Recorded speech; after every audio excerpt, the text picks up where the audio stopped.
gente, boa noite. Olha, vamos passar aqui para reagir a um pequeno vídeo agora do reverendíssimo Augusto Nicodemos, né? Um pastor presbiteriano. O Augusto Nicodemos fala que entende a doutrina católica, não entende nada. Não entende nada, com todo o respeito ao reverendíssimo Augusto Nicodemos, ele não entende nada da igreja e nem da doutrina católica. Vocês vão ver aqui um pequeno vídeo que eu peguei daqui do canal dele, que já é esse vídeo já é um pouco velho, mas ele fala muita coisa da doutrina da igreja. Ele vai citar aqui diferenças doutrinárias entre a igreja católica e a igreja protestante. A gente vamos ver aqui o tanto de aberrações que o Augusto Nicodemos vai dizer, né? Eu vou tentar esclarecer algumas delas com a Sagrada Escritura. Eu estou aqui com a Bíblia Ave Maria na mão, né? Vocês peguem um lápis aí, guardem alguma coisa, para que vocês, quando ouvirem falácia semelhante, vocês saberem refutar, tá certo? Qualquer um irmãozinho protestante que venha querer argumentar essas questões, né? Vamos ver o que ele vai falar dentro desse vídeo. Eu vou fazendo uma reação a cada fala dele. Aqui dá para reagir, porque ele vai falar muita coisa. Ele vai mexer em tradição, mexer em fala ex cathedra do Papa, ele vai mexer em sacramento, ele vai falar sobre a questão da salvação, que vem unicamente pela graça, né? E a Igreja Católica, ela não desmente isso, mas a Igreja Católica tem a sua doutrina há 2000 anos, e ela sabe interpretar o que de fato, né, quando Paulo vai dizer sobre essa questão da salvação vir através da graça. Vamos ver lá o que ele vai falar, depois eu vou tentar falar alguma coisa para vocês. Bora lá. Antes de mais nada, eu quero que você curta esse vídeo, tá bom? Vamos lá. Comenta alguma coisa também sobre o reverendismo, tá bom?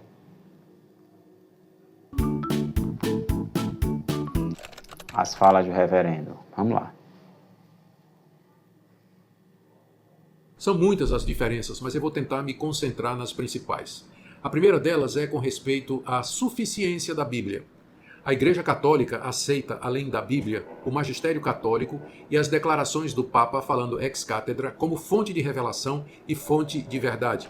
Para os católicos, a revelação ainda está aberta. Deus continua a se revelar através do Papa e do magistério católico. Os protestantes têm o lema sola scriptura. A revelação de Deus já está contida na Bíblia. Não há Olha, isso é falso, tá certo? Falso. O reverendo vai dizer que a revelação continua aberta. Isso é falso. A revelação pública feita pelo nosso Senhor Jesus Cristo, ela foi fechada quando morreu o último apóstolo, o apóstolo João Evangelista, mais ou menos, aproximadamente próximo do ano 100, vai dizer assim a tradição da igreja, né? Depois daí, o que é que acontece? O Papa, junto com o magistério, né, dentro da tradição viva da igreja, eles vão interpretar tudo aquilo que foi escrito e que foi falado e que ficou dentro da tradição. Eles vão interpretar para a igreja ao longo dos séculos, né, trazendo, com a graça do Espírito Santo, essa clareza para os fiéis. Mas que a revelação ainda está aberta, que a fala do Papa em ex cátedra, quando ele fala de fé e moral, é uma revelação divina, quando o Papa está doutrinando os seus filhos. Olha só, é sinal que ele não conhece. Tem que estudar mais, reverendo, para você falar um pouco, com todo respeito pela idade dele, para o senhor falar um pouco da fé e da doutrina católica. Vamos ver o que ele fala mais aqui, depois eu vou pegar a Bíblia para a gente tirar algumas dúvidas, né? Mas preste atenção, olha só. Olha a ideia dele, a revelação para a Igreja Católica ainda está aberta, a revelação pública feita pelo nosso Senhor Jesus Cristo. Isso é falso. A revelação fechou, né, quando João Evangelista morreu. Vamos lá. Continuar de novo, né? Novas revelações. Essa diferença é fundamental, porque muitas das práticas e doutrinas católicas, como a veneração dos santos, a adoração de Maria, mediação de Maria, assunção de Maria, o purgatório. Olha, ele citou aí várias situações, né? Eu vou tentar voltar aqui um pouquinho para trás para nós vermos o que foi que tanto ele falou, santos, né? Adoração de Maria, mediação de Maria, assunção de Maria. Ele vai dizer sobre a questão. Olha, a intercessão dos santos, na Sagrada Escritura, se a gente for pegar aqui, ele fala que não é bíblico, né? Vocês peguem a Sagrada Escritura de vocês, né? No Apocalipse, pegar só um versículo aqui no Apocalipse, que a gente está aqui é para tentar esclarecer essas falas do Augusto, né? Do reverendo, todo respeito, né? Olha, quando a gente vai pegar aqui, peguemos o livro do Apocalipse, a gente vamos ver claramente quando vai citar sobre a questão da intercessão dos santos, né? Logo no capítulo 8, se a gente for pegar aqui no verso 3, vai dizer, né? Apocalipse 8, 3 vai dizer: aproximou-se outro anjo e pôs-se junto ao altar com o turibulo de ouro na mão. Foram-lhe dados muitos perfumes para que os oferecesse com as orações de todos os santos no altar de ouro. Simplesmente fácil de refutar, né? Apocalipse, né? Apocalipse no capítulo 8, verso 3 até o 4, né? Se a gente for pegar aqui mais atrás no Apocalipse, no capítulo 5, verso 8, vai citar a mesma coisa naquela visão de João, né? Quando recebeu o livro, os 4 animais, os 24 anciões, prostraram-se diante do Cordeiro, tendo cada um uma cítara de taças de ouro cheia de perfume, que são as orações dos santos. Ele fala que não tem a Bíblia. Eu peguei para vocês aqui 2 partes da Bíblia, tanto o Apocalipse no capítulo 5, 8, quanto no Apocalipse capítulo 8, verso 3 a 4, claramente, literalmente, aqui está literalmente na Bíblia, literalmente, a intercessão dos santos, né? Aí ele vai falar na questão da adoração da Virgem Maria. Olha, ele não conhece nada para dizer que a igreja adora a Virgem Maria. A igreja nunca adorou. Qual foi a fonte que Augusto Nicodemos tem para dizer isso? Alguma fonte da patrística? Né? Tem alguma fonte da patrística? Ele está com um monte de livros ali atrás dele. Ele não pega um livro da patrística e mostra nenhum documento da igreja que tenha dizendo assim: a igreja manda os fiéis adorar a Virgem Santíssima. É uma balela, é uma mentira, é uma falácia do reverendo. Não tem nada sobre isso. A igreja, ela ensina aos fiéis a venerarem a Virgem Maria, porque assim a Escritura também fez. Quando a própria Virgem Maria vai dizer lá no capítulo, eu peguei com a Bíblia na mão aqui, capítulo 1, verso 48 de Lucas, vai dizer: a própria Virgem Maria, porque olhou para a sua pobre serva, e por isso desde agora me proclamarão bem-aventurada todas as gerações. Ó, Lucas, pega aí a Bíblia, Lucas, vamos falar devagarzinho, com o Augusto Nicodemos, ele está muito acelerado. Lucas capítulo 1, verso 48, a própria Virgem Maria, na boca dela, ela ensina essa veneração, né, que temos que ter para com ela, não adoração. Vou repetir mais uma vez: porque olhou, verso 48 do capítulo 1 de Lucas, porque olhou para a sua pobre serva, por isso desde agora me proclamarão todas as gerações bem-aventuradas. Todas as gerações, inclusive a sua, reverendíssimo Augusto Nicodemos. Ele vai falar sobre essa questão da Virgem Maria. Vamos ver o que ele vai falar aqui mais uma vez. Eu acelerei um pouco o vídeo, ficou mais completo. Vamos ver. Maria, a Assunção de Maria, o purgatório, os 7 sacramentos, a adoração de Maria, mediação de Maria, Assunção de Maria. Olha essa mediação da Virgem Maria. Tem como a gente encontrar na Sagrada Escritura? Tem. Essa mediação, assim, Santa Irineu de Leão vai explicar, assim como Eva colaborou para que Adão caísse, Nossa Senhora, ela vai colaborar na corredenção da salvação do Cristo, né? Nossa Senhora, ela vai colaborar, vai fazer uma corredenção dessa redenção que o Cristo fez para nós.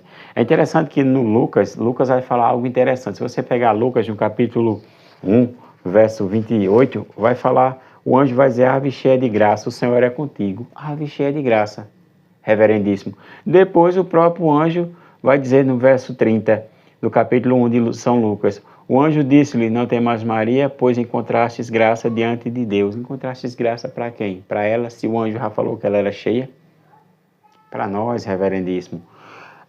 O próprio anjo vai retrucar, vai refutar aquilo que o reverendo falou, né? Vamos lá, vamos entender mais o que ele falou aí, alguma coisa. tentar falar alguma coisa. O purgatório, os 7 sacramentos, essas doutrinas não têm base na Escritura. Olha, o purgatório, ele falou muita coisa. O purgatório, os protestantes eles tremem e vão dar outra visão para a primeira carta de São João, no capítulo 3, verso 15. A interpretação da Igreja Católica ela é perfeita. No capítulo 3, verso 15. Você pode pegar até do verso 3 ao verso 15, da primeira carta aos Coríntios. Lá vai ter literalmente o purgatório na Bíblia, porque o próprio Paulo vai dizer que nós, seres humanos, vamos se salvar, né, como que pelo fogo. É irrefutável. É irrefutável. É interessante que aí, outro assunto, a gente está com a Bíblia na mão aqui, ó, a Bíblia Ave Maria, outro assunto que ele falou foi os 7 sacramentos. Eu vou pegar aqui para vocês, né, o batismo de cara, a gente vamos ver aqui em Marcos, é literalmente na Bíblia, e a igreja presbiteriana também, ela batiza criança, né, portanto estamos falando com pessoas que entendem na questão do batismo, parecido com o que a Igreja Católica sempre crê, aprenderam conosco, né? Vai dizer no verso 15, né? Disse-lhe, ide por todo o mundo, pregai o Evangelho a toda criatura. Quem crê e for batizado será salvo, mas quem não crê será condenado. Quem crê e for batizado será salvo. E é interessante que esse pastor aí, a igreja dele, a igreja presbiteriana, também batiza crianças, viu? Porque esse versículo aqui, tanto como Mateus no capítulo 20, melhor dizendo, Mateus 28, verso 19 ao 20, que vai mandar batizar também. As outras igrejas protestantes, elas têm uma doutrina que não só adulto, só não sei o que, só aquele que professa a fé, que já tem algum discernimento, não. Essa igreja desse camarada aí, do Augusto Nicodemos, ela batiza também crianças. Portanto, já é uma discussão teológica com outros protestantes. Olha, outro sacramento que a gente... os sacramentos são literalmente na Bíblia, mas eu não posso buscar todos, né, porque ficaria um vídeo muito inchado, mas preste atenção que no capítulo 6 de São João, a Eucaristia grita nos olhos do reverendo. Olha só, no verso 53, vamos colocar aqui o verso 54 do capítulo 6 de São João. Ó. Quem come a minha carne e bebe o meu sangue tem a vida eterna e eu ressuscitarei no último dia. Quem come a minha carne e bebe o meu sangue. Jesus vai dizer, minha carne é verdadeiramente comida. No verso 55, pois a minha carne é verdadeiramente comida e meu sangue é verdadeiramente bebido. E agora, Augusto? Verdadeiramente, não é simbolicamente. É no literal, cara, é no literal. Se a gente for para o capítulo 20 de São João, vamos pegar aqui a Bíblia Ave Maria, nós estamos aqui para refutá-lo mesmo, para reagir a esse vídeo, mostrando a verdade com todo respeito ao reverendo. No capítulo 20, no verso 22, vai falar da confissão. É literal aqui, não tem como ter outra interpretação para esse texto. O protestante que não quiser se confessar com o padre, ele nega as escrituras. Primeiro, vai se confessar, vai ser apostatou da fé, você que foi católico. Você que nunca foi católico, né, venha para a fé católica, aceite as escrituras, já que a única regra de fé e prática é as escrituras, assim como vai dizer o reverendo no final do vídeo. Olha, preste atenção no verso 22 do capítulo 20 de São João. Depois dessas palavras, soprou-lhe sobre eles, dizendo-lhe, recebei o Espírito Santo. No verso 23, aqueles a quem perdoardes os pecados lhes serão perdoados. Aquele a quem os retiverdes lhes serão retidos. Olha só. Perfeito, cara, perfeito. Literalmente. E agora, reverendo? É interessante que os pais da igreja vão explicar nesse versículo, né? O Senhor Jesus deu a faculdade e a graça, né, de perdoar os pecados, né? A graça plena que veio com o sopro do Espírito Santo em Pentecostes, em Atos 2, derramou sobre a igreja. Todos os dons que o Espírito Santo ia desenvolver dentro da igreja ao longo dos séculos, mas aqui Jesus soprou literalmente sobre eles o poder de perdoar os pecados, né? E para perdoar, as pessoas tinham que confessar, né? É interessante, aqui no literal. Aí vamos ver agora, eu já falei para vocês 3 sacramentos no literal, vamos ver o final do vídeo. Mas na tradição oral da Igreja Católica, através do magistério e através do Papa, falando infalivelmente como eles pensam. Então, principal diferença é com respeito à fonte de autoridade. Os protestantes creem que a fonte final de autoridade, o juiz máximo em todas as discussões e questões práticas e doutrinárias, é o Espírito Santo falando pela Escritura, enquanto que os... Olha, aqui já tem uma contradição gigante, reverendo, porque ele fala isso, ele fala que a Escritura é a única regra para a doutrinar os fiéis.